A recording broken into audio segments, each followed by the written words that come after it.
I absolutely love this story because it's the first time that I've heard of exoskeletons being used for retail work. Hardware chain Lowe's is outfitting employees with a simple exoskeleton to help them on the job. The company has partnered with Virginia Tech to develop the devices which make lifting and moving heavy objects much easier. They're non-motorized. They're still exoskeletons, but they are worn like a harness with carbon fiber rods acting as artificial tendons, bending when the wearer squats and springing back when they stand up. It feels very natural. That comes from Kyle Nell, the director of Lowe's Innovation Labs. When the person is walking and bends down to pick something up, the rods collect potential energy. And when they stand back up, it puts that energy back into their legs and back. It's very smooth, and it feels like this heavy thing they're lifting is much less heavy. Lowe's has issued 4 of the custom-built suits to employees at a store in Christiansburg, Virginia. The equipment has been in use for over a month now, and the company says early feedback is extremely positive. Employees wear it all day, it's very comfortable, and it makes their job easier, says Nell, adding that Lowe's is working with scientists from Virginia Tech to conduct a proper survey of the technology's usefulness. Many companies and research institutes have developed simple exoskeletons. Swiss firm Noni sells a harness that lets wearers sit in mid-air. That alleviates the strain when squatting. And General Motors has teamed up with NASA to develop a motor-assisted glove that makes it easier to grip and lift heavy objects. More advanced exoskeletons like Panasonic's powered suits are also available. Lowe's is confident that technology like this will help the chain stay efficient and productive. A company providing a very unique service has become a new client for SpaceX. Elysium, which creates memorial spacecraft commissioned to commemorate individuals, announced that it will launch its first ever extraterrestrial tribute aboard an upcoming SpaceX shared Falcon 9 launch dubbed SSOA. The SpaceX mission is a dedicated rideshare, which includes payloads from multiple clients. It'll be the first memorial spacecraft sent into orbit. The launch will include customers from the previous launch attempt, which didn't go as planned, but it will also carry some of the cremated remains of additional customers with room for up to 300 small containers of ashes on the spacecraft in total.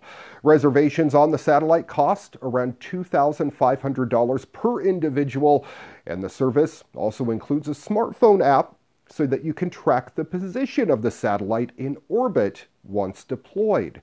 The CubeSat is designed to orbit for around 2 years before burning up upon re-entry to Earth's atmosphere. For more information, you can visit elysiumspace.com.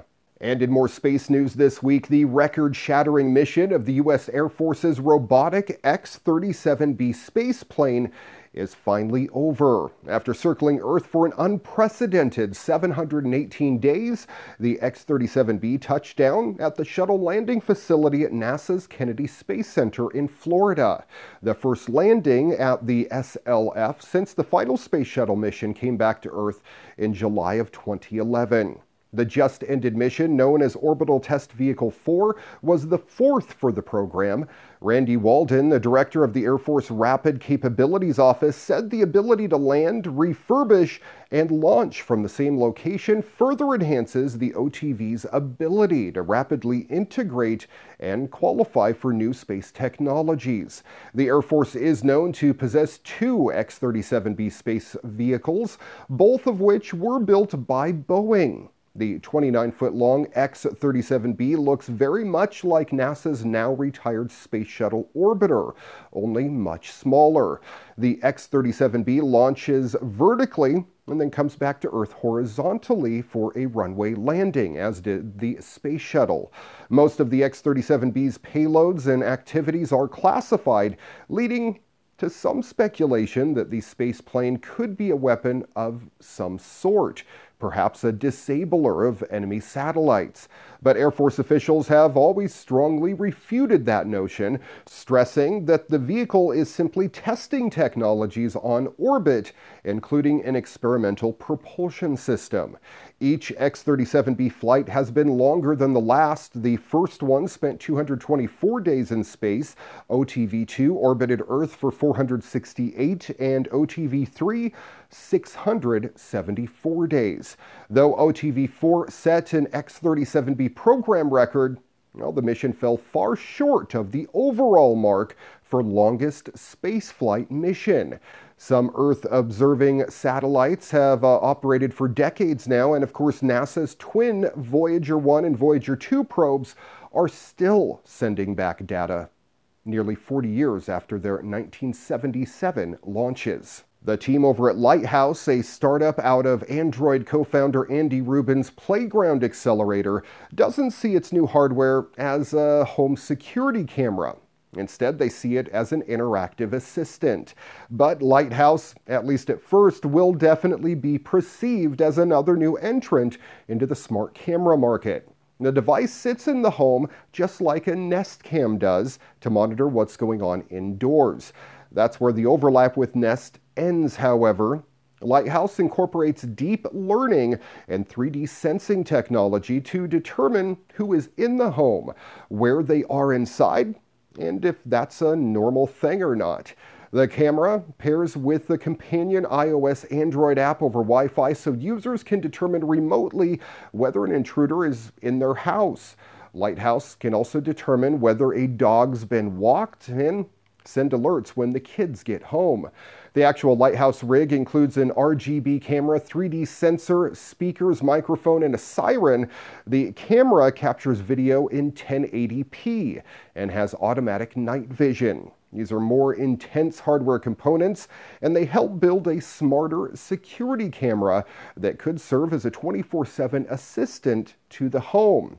As Lighthouse puts it, while the camera is stationary, it learns who to expect in your home on a daily basis, including pets, and who is out of place. You can also ask questions like, what did the kids do while I was away today? The app will then subsequently pull up the last video footage it logged of the kids. Might be a little creepy too. For this demo, the company's technology wasn't relying on facial recognition, but rather using 3D sensing, relying on deep learning technologies to improve pattern and object recognition over time. Lighthouse and its Intelligence AI service are available as a bundle, $399 for the device with a year of service, $499 for 3 years, or $599 for 5 years of service. You can pre-order right now with the device scheduled to start shipping later on in September.